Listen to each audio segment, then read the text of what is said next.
ஐவர்ஸ் போன வீடியோவில் நந்தினி இவ்வளவு புத்தகங்கள் படிக்கிறாங்களா அப்படின்னு ஆச்சரியமா பாக்குறாரு. இதோட பார்த்துருந்தோம். இதுக்கப்புறமேட்டு என்ன நடக்குதுன்னு இந்த வீடியோவில் பார்ப்போம். சந்திரன், இந்த புத்தகங்கள் ஒவ்வொன்றும் உயர்வான புத்தகங்கள். சொல்ல போனா இந்த புத்தகங்களை நானே படிச்சது இல்லை. எனக்கு ஆச்சாரிய வாழ்க்கையை தான் பாடமா கத்து கொடுத்துருக்காரு. சந்திரன் சொன்ன உடனே நான் வாழ்க்கையை வாழ்றதுக்கு புத்தகங்கள்ல தான் படிச்சேன், புத்தகங்கள்ல தான் வாழ்க்கையை அடங்கி இருக்கு அப்படின்னு நந்தினி சொல்றாங்க. இதை கேட்ட சந்திரன் ஆச்சரியமா பார்த்துட்டு நந்தினி கிட்ட புத்தகத்தை கொடுத்து, நீ கல்வியை கத்துக்கணும்னு விரும்புற, அதை நீ தாராளமா கத்துக்கலாம், நான் எதுவுமே தடுக்க மாட்டேன் அப்படின்னு சொல்றாரு. இதை கேட்ட நந்தினி அந்த நேரத்துல மடக்கேதுவை நினைச்சு பாக்குறாங்க. அந்த காட்சியில மடக்கேது, இன்னையில இருந்து நீ புத்தகத்தை படிக்க கூடாது, என்னோட கண் அசைவத்தான் நீ படிக்கணும், புரிஞ்சுக்கணும் அப்படின்னு சொன்ன விஷயத்த நினைச்சு பாக்குறாங்க.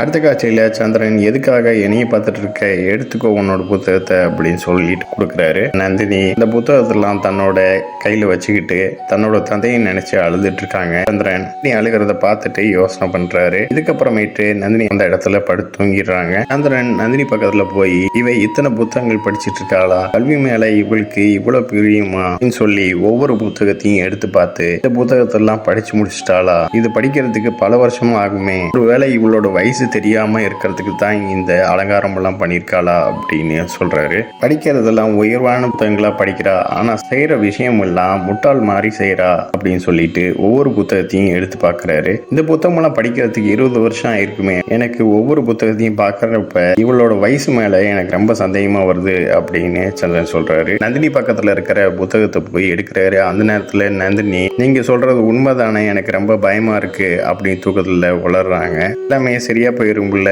நீங்க என் பக்கத்துல வாங்க அப்படின்னு சொல்லிட்டு சந்திரனை பிடிச்சிக்கிறாங்க.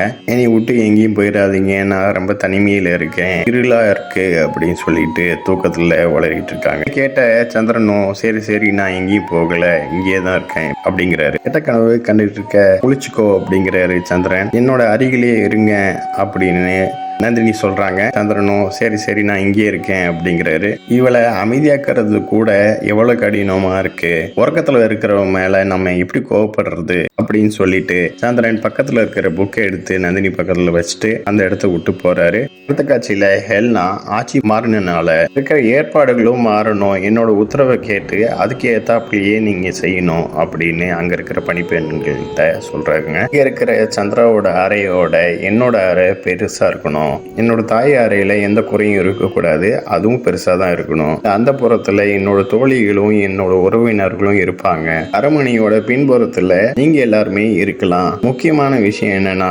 நந்தினியோட ரத்த சம்பந்தப்பட்டவங்களுக்கு சின்ன அறையா தான் கொடுக்கணும் அப்படின்னு சொல்றாங்க. இது தவிர அப்படின்னு சொல்லிட்டு ஒவ்வொரு கட்டளையும் பணிப்பெண்கள்கிட்ட சொல்றாங்க. பணிப்பெண்கள் விருப்பம் இல்லாம கேட்டுட்டு இருக்காங்க. அந்த இடத்துக்கு வந்த மூரா, நீ என்ன செஞ்சிட்டு இருக்க அப்படின்னு கேக்குறாங்க. பட்டத்தரசியா என்ன செய்யணுமோ அதை தான் நான் செஞ்சிட்டு இருக்கேன், இந்த விஷயத்துல என்னோட உத்தரவு தான் செல்லுபடியாகும் அப்படிங்கிறாங்க. இது ஒவ்வொன்றும் மூரா விருப்பமே இல்லாம கோவத்தோட கேட்டுட்டு இருக்காங்க. யார் எங்க தங்கணும்னு நான் தான் முடிவு செஞ்சிட்டு இருக்கேன் அப்படின்னு சொன்ன உடனே மூரா கோவப்பட்டு, அதுக்காக இப்படியா பண்ணுவ அப்படிங்கிறாங்க. ராஜமாதாவுக்கு என்னோட முடிவு வேதனையா இருக்கதா அப்படின்னு சொல்லிட்டு அங்க இருக்கிற பணிப்பெண்கள் அவங்களோட தோழியும் சொல்றாங்க. இப்ப போன உடனே, எனக்கு தெரியும் நான் எது செஞ்சாலும் நீங்க விரும்ப மாட்டீங்கன்னு, எது எனக்கு சரின்னு படுறதோ அதைத்தான் நான் இந்த அரண்மனையில செய்வேன் அப்படின்னு சொல்றாங்க. இதை கேட்ட மூரா, நீ ராஜமாதாட்ட தான் பேசுறேன்னு மறந்துடாத அப்படிங்கிறாங்க.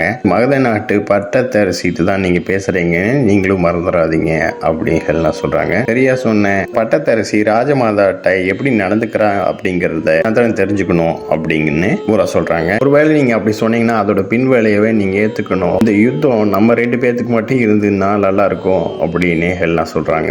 மூணாவதா ஒருத்தங்க நுழைஞ்சா இந்த அரண்மனையில இருக்கிற நிம்மதி எல்லாமே போயிடும், நீங்களே முடிவு பண்ணிக்கோங்க, இந்த அரண்மனை யுத்த பூமியா இருக்கணும்னு விரும்புறீங்களா இல்ல அமைதியா இருக்கணும்னு விரும்புறீங்களா அப்படின்னு மூராட்ட கேட்கறாங்க. இதை கேட்ட மூராவும், சரி உனக்கு இது விருப்பம்னா நான் சந்திராட்ட எதுவுமே சொல்லல, எப்ப தெரிஞ்சுக்கணும்னு நேரம் வருதோ அப்பயே தெரிஞ்சுக்கிட்டோம், இது விரும்புறியோ அதை நீ செய், ஆனா நான் இருக்கிற வரைக்கும் மதத்துல எந்த தவறும் நடக்காது, அது அரண்மனைக்குள்ளேயும் சரி அரண்மனைக்கு வெளியும் சரி அப்படின்னு மூரா சொல்லிட்டு அந்த இடத்த விட்டு போறாங்க. இதோட இந்த எபிசோட் முடியுது. நெக்ஸ்ட் எபிசோட்ல பார்க்கலாம். இந்த சேனல் சப்ஸ்கிரைப் பண்ணுங்க, பெல் பட்டனையும் பிரஸ் பண்ணுங்க, லைக் பண்ணுங்க, ஷேர் பண்ணுங்க. தேங்க்யூ.